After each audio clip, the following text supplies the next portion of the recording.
Everybody, this is Ford 3.5 liter. The customer brought me their own used engines. Yes, I do work with your own used parts. What I do recommend based on what I see, sometimes replacing all the major components that could cost you a lot of money once the motor is in the car. In this case, I'd recommend replacing spark plugs, valve cover gaskets, intake upper and lower gaskets. The timing, because there's water pump hidden behind here, we have to get to it. If your water pump goes out, you will have to replace the timing as well. Nobody's going to use your old timing back end, timing chain. Once they're replacing your water pump, they will be charging you for a new chain, new guides, new tensioners, and so on. So it's recommended at this phase to replace the timing, chain, guides, tensioners, and your water pump. What happens in this car is when water pump fails, it starts to leak right above the alternator, right here.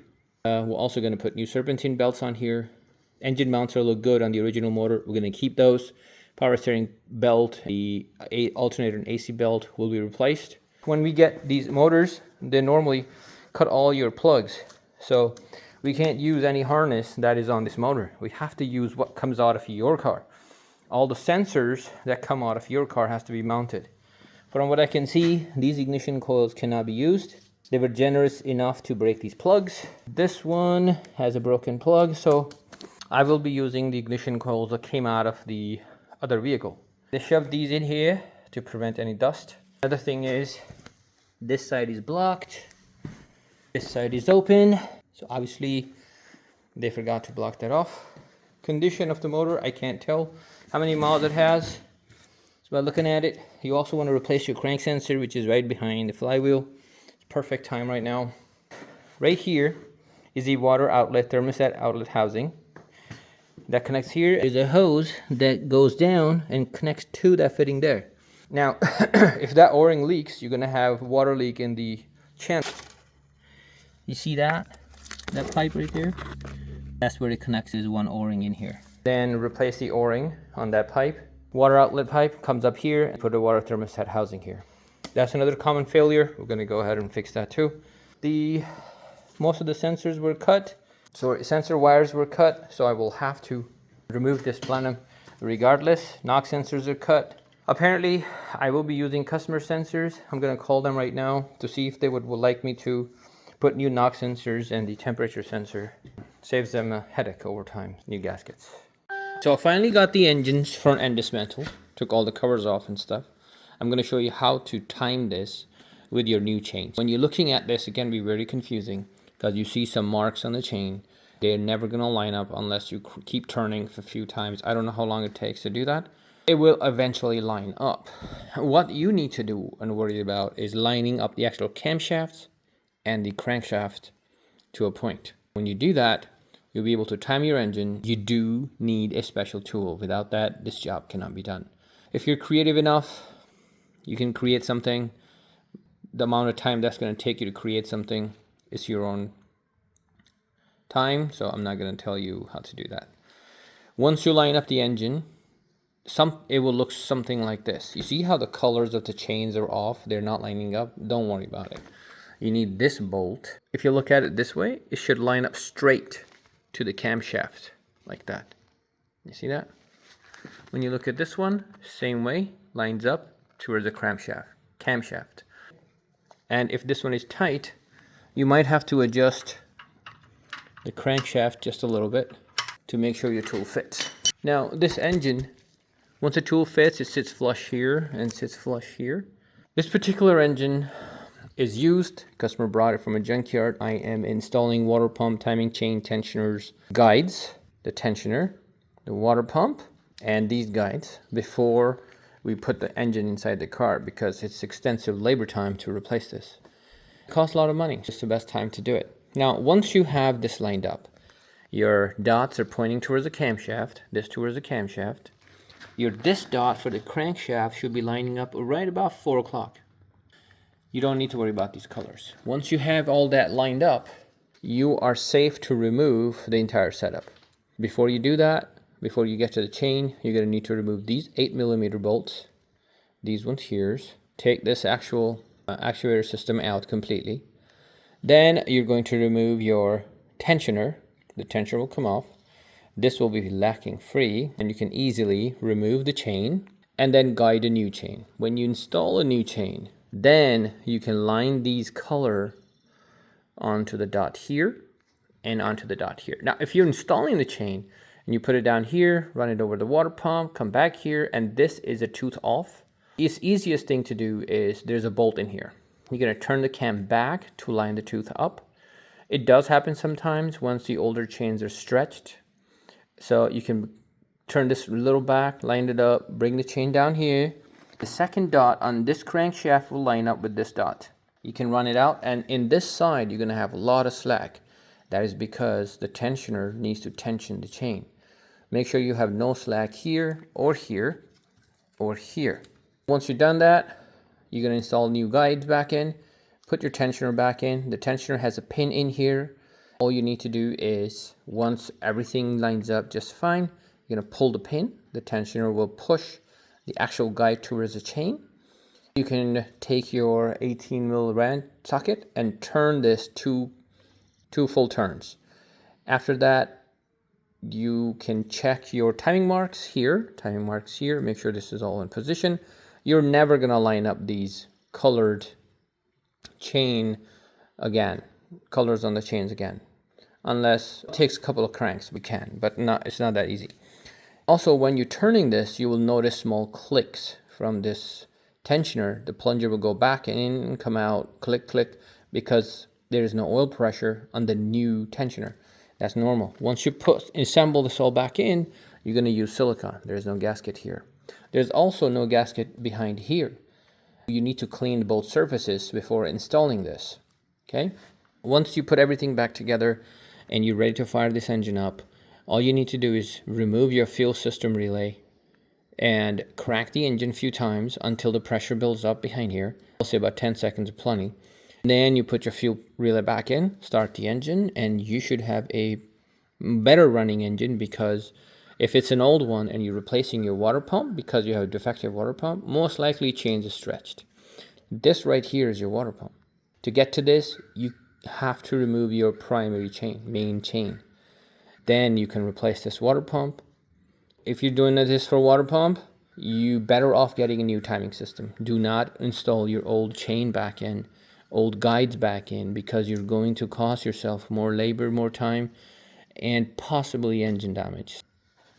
This is what will take for you guys to time this motor. The tools that you need are simply these little things from Ford. Once you remove these bolts, you can grab the actuator, shake it a little bit. It just comes off nice and easy.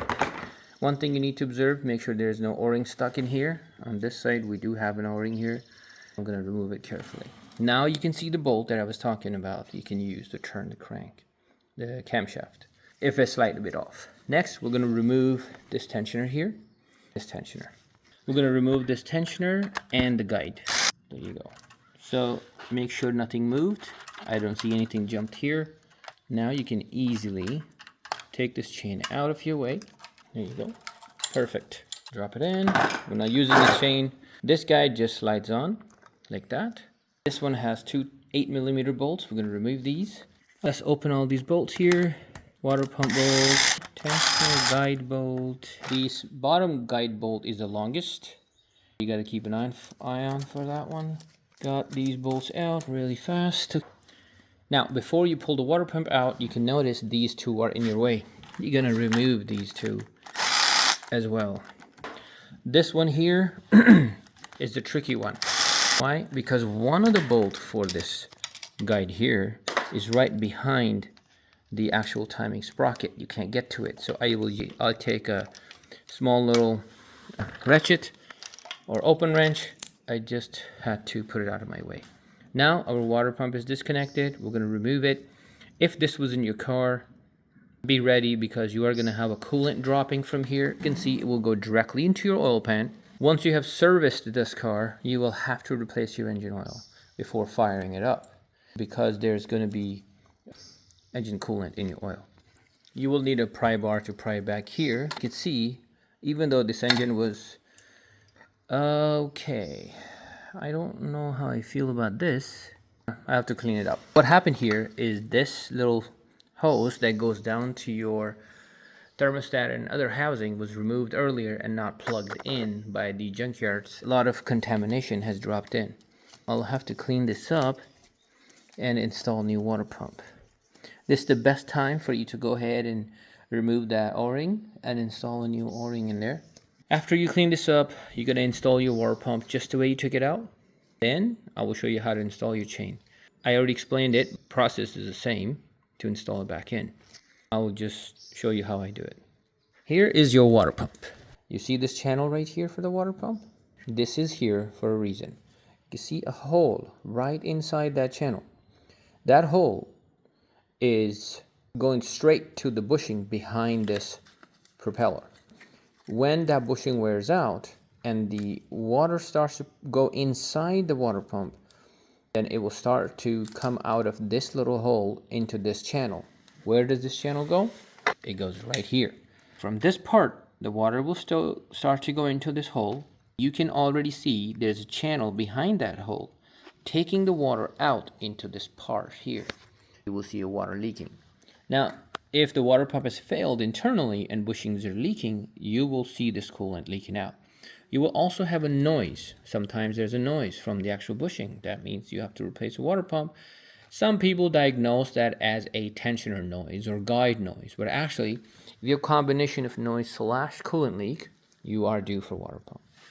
From what you can see, it is a quite intensive job. You do need to remove the timing cover. You don't necessarily have to take the engine out. I'm actually replacing the engine for a customer. You have to keep the alternator and the AC in place. Power steering pump has to be loosened, put on the side. You can get this cover off. You have to remove your valve covers and take manifold to get to this side. You will need to remove your primary chain, the guide, and I hate to say it, this is quite pricey work. I've done this in quite a bit Fords. I'm able to do this within $2,000 including parts. If you guys have any question and you like to see other videos, I'm going to put a link at the end for the timing. Please take a look. I want to thank you guys for watching. If this video has helped you understand anything, please like and subscribe. Once you have done everything right, your setup should look something like this. New tensioner guide, a tensioner with the pin. The other tensioner, actual guide, another guide, and the guide that's already installed. Now we're going to put in your chain. So the chain has two colors. One, which is this dark orange color. Then you got yellow. The yellow is actually for the lower crankshaft. These two orange ones are for your camshafts. You're going to take this, guide it right here, guide it under the tensioner, over your water pump. The water pump pulley you can turn to accommodate the correct position for the chain. This one, you can see it's a tooth off. It happens quite a lot with these things. We're just gonna lift it up, stretch if you can. Nope, it doesn't work, so we have to move this one back just a little. As long as you have this tool in place, you'll be able to move back just a little bit. You can see we have smart little slack in here. The chain, the mark is on top, mark is on top. This one will adjust once we get the final marks lined up. Let's go to the crankshaft now. This is a little bit harder. So I have put in the timing chain and the guide. Everything is tightened up. The actuators are put back on and tightened up. I was able to turn and hand crank the engine 3-4 times to make sure everything is working properly. Everything is good. To make things easier for you, take your spark plugs out so you don't have to keep dealing with the combustion chamber, actually compression. So sorry about that. So this is what your setup should look like. Now, once in a while, you will have a wrong water pump. You have to make sure this chain is guiding all the way around the water pump perfectly, not getting stuck. Because if it is, this mark would not line up. You'll have an issue. After this, I just cleaned it up. I'm going to put a silicone and wait for about 20 minutes, put the cover back on, hand tighten it, wait for another 20 minutes and torque it down. This is what it takes to do the timing work water pump in your Ford 3.5. I have to put this engine back in. There is other video showing you how to take this engine out and put it back in. Here you go, everybody. I just have put this engine back together. We got new belts, new tensioner. I got new spark plugs, existing coils, transmission is bolted on. Here's your starter motor. mounted from top. There's a ground right here that needs to be connected. The upper intake manifold I'm going to connect once the engine is in the car, because I do need access for the chain. So when you have engine and transmission together, you're going to connect one chain that way and one chain across from there to transmission to lift in the center. Otherwise it will lean and you will not be able to install it. It will be a headache. Exhaust manifolds are on, both of them. Transfer case for the rear is on. Four-wheel drive system is connected. Ready to go in the car.